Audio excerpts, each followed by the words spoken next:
ওর জন্য মনে আমার মনের অবস্থাটা খুব খারাপ, সেই জন্য এসেছি।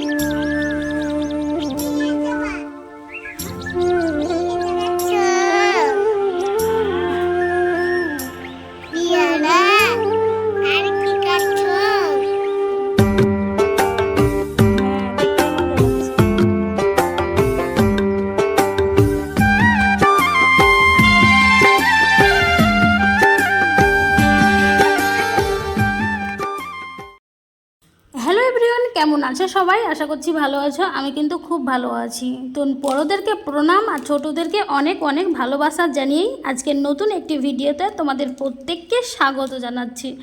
ভিডিওটা আজকে পুজো আছে, তো দুর্গা পুজো কিন্তু হাতে কটা দিন মাত্র। তার জন্য আমাদের হিন্দুদের দুর্গা পুজোর আগেই অনেক রকমের পুজো থাকে, তো আজকে সেরকমই একটা পুজো আছে, সেইটা পালন হবে। তো আজকে সকাল থেকে ভিডিওটা স্টার্ট করেছি, এন্ড অবধি দেখতে থাকো, আশা করছি অনেকটা ভালো লাগবে। আর হচ্ছে দেখো ছাদ থেকে ভিডিওটা শুরু করেছি। এর আগের ভিডিওটাতে দেখেছিলাম যে ছেলের শরীর খারাপ, সেই জন্য ডাক্তারের কাছে ছোটাছুটি করেছিলাম। কিন্তু এর মধ্যে মাদের বাড়ি থেকে যে জামা কাপড়গুলো কিনে দেবে সেগুলো কিন্তু এখনও কেনা হয়নি, সেই জন্যই আমাকে বললো যে তুই আয়, দিয়ে তুই পছন্দ মতো করে কিনে নিবি। সেই জন্যই কিন্তু আমাকে হঠাৎ করে চলে এসেছি, আসতে হয়েছে। তোমাদের সঙ্গে কোনোটা কিছু শেয়ার করতে পারিনি। তো ধরো যে কি আজকে সকালবেলা থেকে ভিডিওটা শুরু করলাম।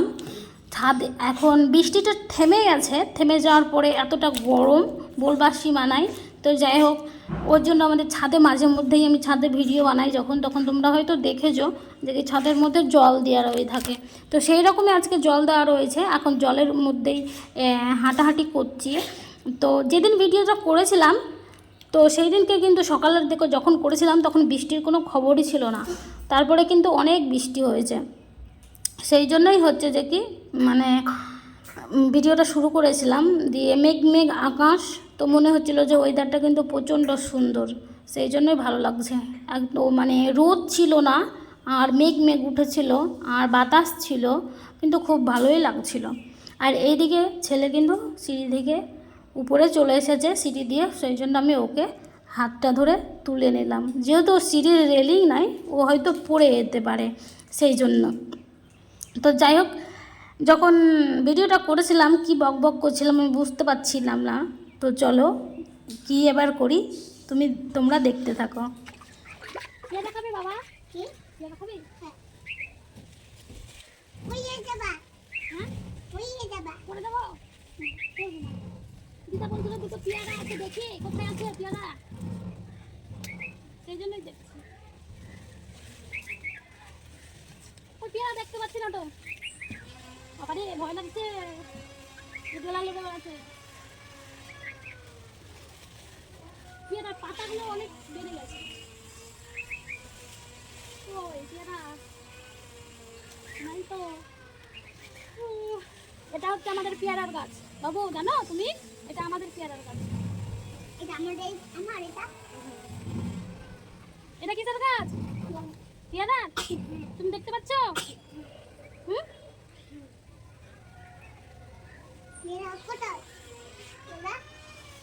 পেয়ারা দেখতে পাচ্ছি না তো, দিদা বলেছে পেয়ারা আছে এখন।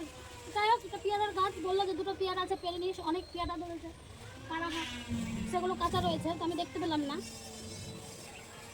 তো ওর সকালবেলায় চোখে ওষুধ দিয়েছে, চোখটা লাল হয়ে আসছে, কেমন লাগছে, মনে হচ্ছে এই ওইটারে থাকা যাবে না, ওকে নিচে নিয়ে যাই। আসছে। তো যাই হোক, এই পুজোটার নিয়ম কিন্তু তার আগের দিন উপোস ছিল, এটা তারপরের দিন। একদিন পুরো মানে উপোসই থাকা যায়, যে পারে সে ভালো মতো পালন করে, আর যে না করতে পারে সে হয়তো ফল খায় না, শরবতটা খেতে থাকে। তো যাই হোক, বড় রকমের পুজো, মানে অনেকক্ষণ ধরে না খেয়ে থাকতে হয়।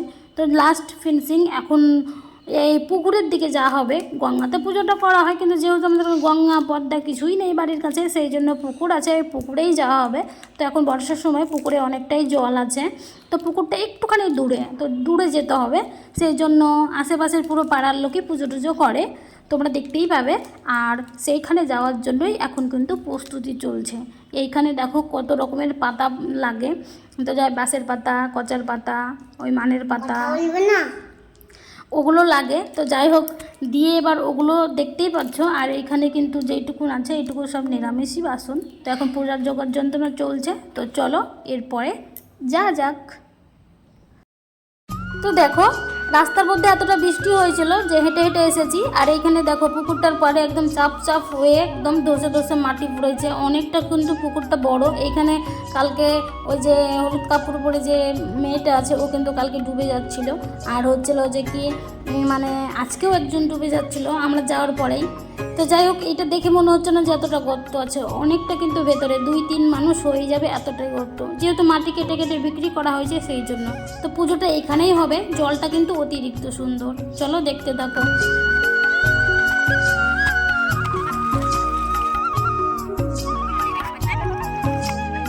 পাটা ঠিক করো, কাপড়টা উঠে যাচ্ছে। আমি তাহলে মা বলবে কাকে আমাকে জলে ফেলে দিলে।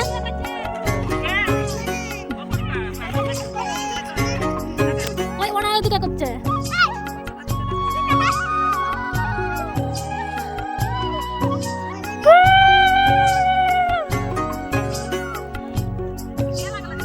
সুদীপ ভয়ে ভিতরে যায় না, এদিকে আছে সুদীপ।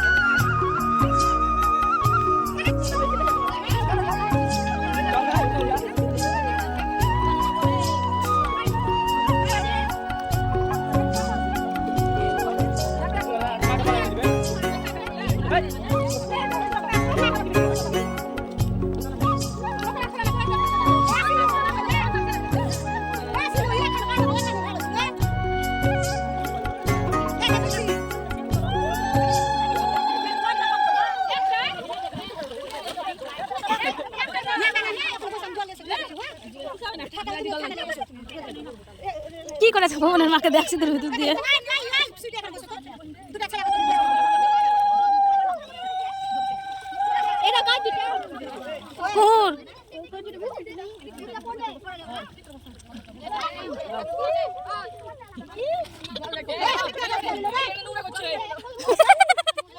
পূজা যা গোলমরিচ জল গত্তরে জল লাগা পেটে চলে গেল।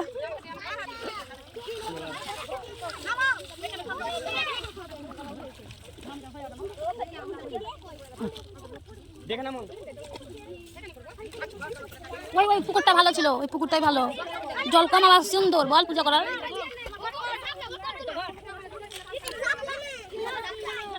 তো যাই হোক পুজোটা তো তোমরা দেখতেই পেলে। তো এরকমই ছিল পুজোটা। তো এই এখন শেষ পর্যন্ত শেষ হলো। এরা এখন সবাই পুজোর উপবাসী ছিল, এখন উপোসটা পুরো নষ্ট হলো। তো যাই হোক এখন সব অনেক সবাই করছে। আমরা যখন এসেছিলাম এত কেউ ছিল না, এখন অনেক সবাই করছে। এখন সবে মাত্র বাড়ি যাওয়ার পালা, তো এখন বাড়ি যেতে হবে। তো জলটা আর পুরো মাঠের ওয়েদারটা কিন্তু ভালোই লাগছিল।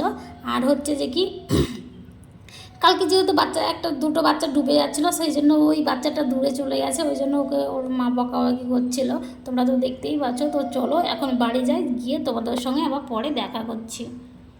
দুপুরবেলায় যখন এসেছিলাম তখন কিন্তু অনেকটাই ক্লান্ত হয়ে গেছিলাম, যেহেতু ছেলেটা হাঁটতেই চায় না, ওকে অনেকটা কোলে নিয়ে আসতে হয়েছিল।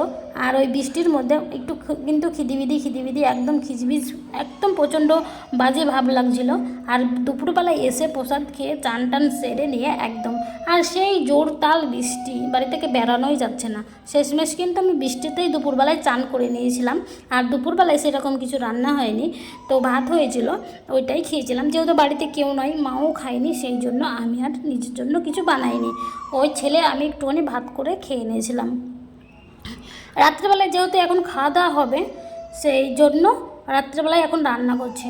তো মা যেহেতু পুজো করেছিল সেই জন্য আমাকেই বললো তুই একটু রান্নাটা করগা।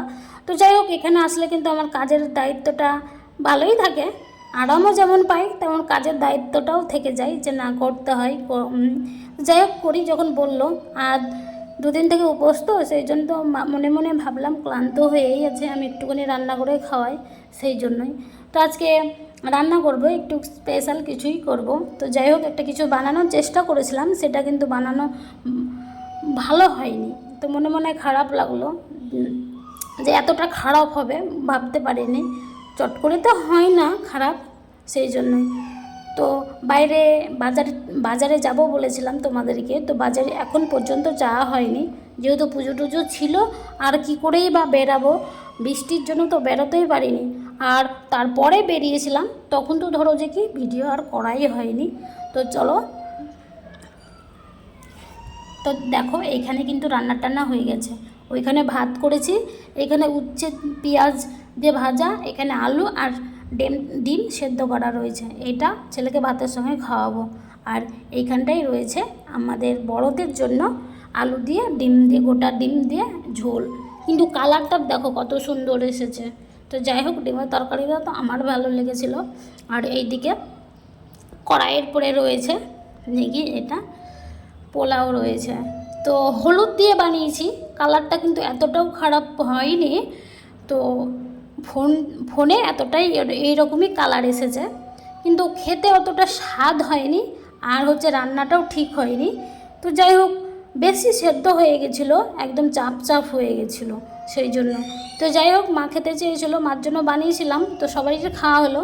এরপরে মা একদিন কোনো দিন আমাদের বাড়ি গেলে আমি মাকে রান্না করে অবশ্যই খাওয়াবো। তবে এইখানে আমার অতটা রান্না কেন ভালো হয় না বুঝতে পারি না। আমি ওইখানে আমাদের বাড়িতে যে একটু রান্না করি, কিন্তু সবটাই ভালো হয়। বরে তো বলে যে খেয়ে ভালো লাগলো। তো চলো, আজকের মতো গুড নাইট, দেখা হবে অন্য কোনো ব্লগে, ততক্ষণের জন্য ভালো থেকো।